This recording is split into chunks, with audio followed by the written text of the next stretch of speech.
Did you know there was a time when people believed spaghetti grew on trees?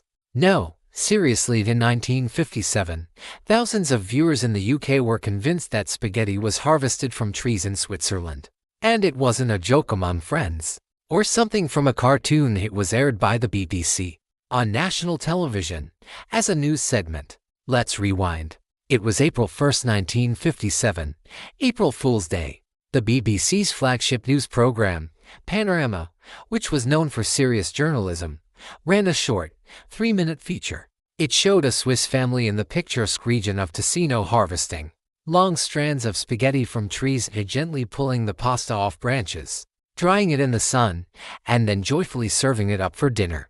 The voiceover, delivered in calm authority by respected broadcaster Richard Dimbleby, explained that due to a mild winter and the virtual disappearance of the spaghetti weevil, Swiss farmers were enjoying a bumper spaghetti crop that year. The segment even showed the trees being planted in neat rows, and women carefully plucking strands of spaghetti from the branches.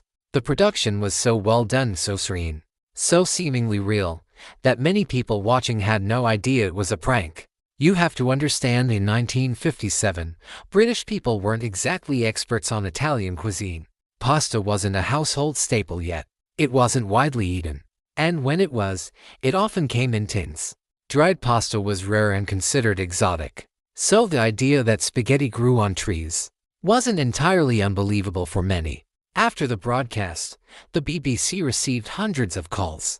Some people were furious, accusing the network of lowering its standards. But many others wanted to know something else entirely. How could they grow their own spaghetti trees? One viewer even wrote in, "My wife and I disagree.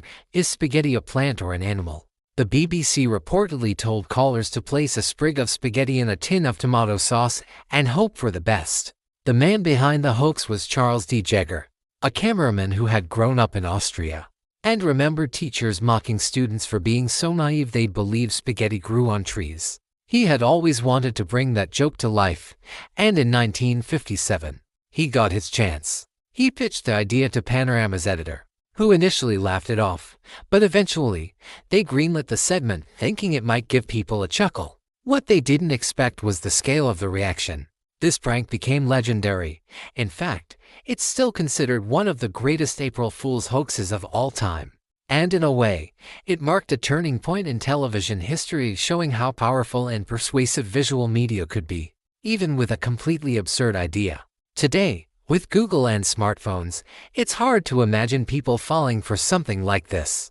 But back then, the BBC was a trusted source. If they told you spaghetti grew on trees, well, who were you to argue? The spaghetti tree hoax didn't just make history, it made headlines, inspired imitators, and it reminded the world of something important. Never underestimate the power of a straight face on April 1st.